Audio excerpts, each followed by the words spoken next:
Hey guys, today we're unboxing and testing several products from Govee. They seem to have a large selection of smart home lighting devices, and what's even more interesting when compared to the likes of NanoLeaf or Philips Hue, the lights that Govee sell are considerably cheaper.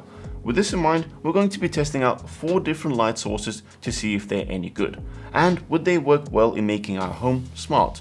Stick around while we light up our place, and if you want to check out any of them, the links are down in the description.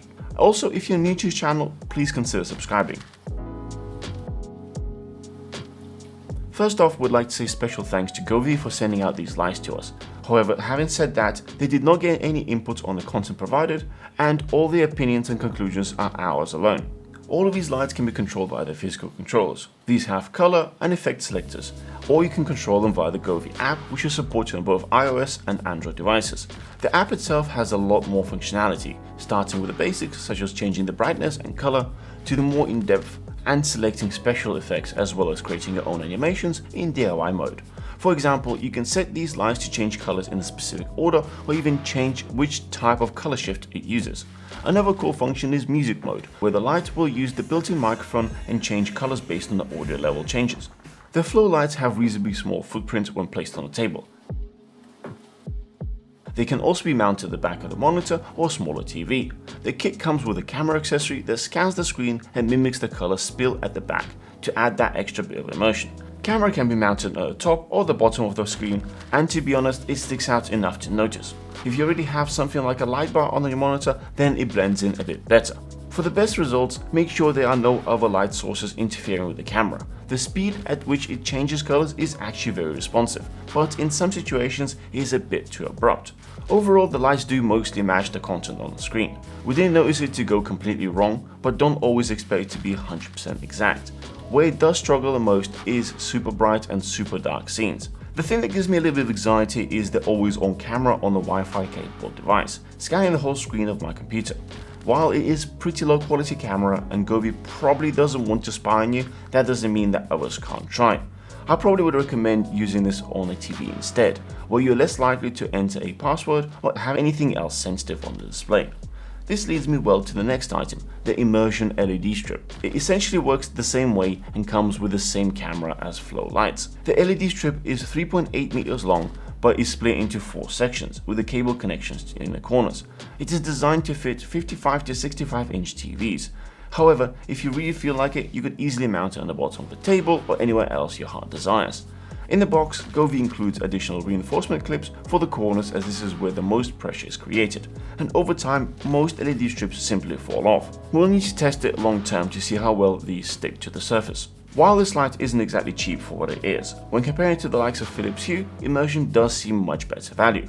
With Philips Hue, you would also need to buy an additional sync box for the same color spiller functionality. Govee Light reads it through its camera, which is already included in the set. The light itself is bright and vivid, and when used in a video mode it can be very immersive. However, when there is a fast-paced scene and the camera jumps from one location to another, normally there are completely different colors on screen, which in turn make the light change abruptly. It can become very distracting, and eventually we tweaked the settings to reduce the saturation. That helped, mostly because the lights became more dull. Another way to smooth it out is to use Lyra floor lamps to provide some ambience, and that smooths out the effect, but now we're talking $350 setup. I would probably recommend using the video mode while watching something at slow pace like documentaries, and when there is a lot of action, simply set it to a static color for ambience. The larger Lyra corner floor lamp is probably our favorite. The setup itself is also pretty painless. You first have to assemble the aluminium frame which holds the LED lights. For this, you'll need to screw together the metal sections, and then you'll attach it to the base. Following this, you'll need to connect the LED strip to the connector on the base and slide in the strip to the groove. Once done, simply plug in the power supply, then add it to the app, and you're done. It works great just on its own as an ambient light in a corner. If you get 2 of them, then it can be put on opposite sides of a desk, and it creates a very nice atmosphere. Another option is to place it on each side of a large TV. I previously mentioned that the light strip, which is only big enough to cover TVs up to 65 inches. The Lyra floor lamp is perfect for 75 inches plus, and it would not have any mounting issues, nor will it ever fall off. Another cool accessory is the glide wall light, which is best suited as an accent to something on the wall, such as paintings or pictures. Unfortunately, it is limited to making only a straight line, or you can add a single corner from the individual kit. On Govee's website there are some features with multiple lights which make W and M shapes, but you would need to buy different kits, so bear that in mind. The light freshens up any location you can think of putting it in. While we were moving the lights around, we found an even better use case, lighting up our minibar. Now when we have a party, there is no way anybody can miss it. The light instantly creates such a party vibe while turned on. On the flip side, while it's turned off, it kinda looks like a lump of plastic stuck on the wall. I wish there was a bit more design to it. As far as mounting them, it is pretty simple. You can mount them one at a time and connect additional modules. At the back of the module there is a command strip with Velcro, so you have some flexibility. The modules themselves do have a bit of resistance when connecting, so connecting them at a slight angle then pressing down is probably the best way. If you want to split the sections, do the same thing. You do a little twisting motion and it pops out. I'd recommend using an extra pair of hands and setting it up without mounting it on the wall first, so you can decide where it will be mounted later, then stick it to the wall. Some of the Govee lights, like floor lamp as well as the light strip, support segment lighting. This way you can have a single light output multiple colors at the same time. This is really nice when doing gradual transitions, or you can simply set multiple colors shining at the same time. It can actually be really useful in some home automation scenarios. Talking about automation, Govee App supports integration with smart assistants such as Google Home and Amazon Alexa.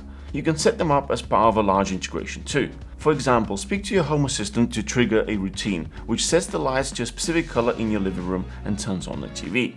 If you're like me, you can go a step further. Govee supports API integration which can be used together with Home Assistant. Here I've configured the track when I turn on the TV. As long as the brightness in the room is below 25 lux, it will also turn on the lights. When I enable MB and press play, it will dim the lights. When I pause whatever I'm watching to go to a bathroom or pick up some snacks, the light will get brighter. This makes it easier to navigate the room and see things in the dark without ever needing to say or press anything. There are loads of other things you could set up, such as notifications when somebody rings the doorbell, the light could flash in specific color, or the most useful thing right now, set the light to go to red when you're in a Zoom meeting. This way your family members know not to disturb you. The possibilities are basically endless. All you need to do is have some creativity and be willing to tinker with it. In Govee lineup there is also a whole selection of different options to suit most price points and needs. We've only covered a few possibilities. I'm sure there are many more unique ways of using these lights. If you want to check them out, the links are in the description below. To sum this up, I was honestly surprised how well these lights are made, especially if you consider the price point, which in some cases are miles cheaper than direct competition. And the fact that it has basic Google Assistant and Amazon Alexa integration with no need for additional hubs makes it even more appealing. Yes, there are some things that they need to work on and improving, but overall, I can certainly see these lights being a fun way of spicing up your place. I hope you found this useful. Don't forget to smash that thumbs up and subscribe for more. We'll see you guys in the next one.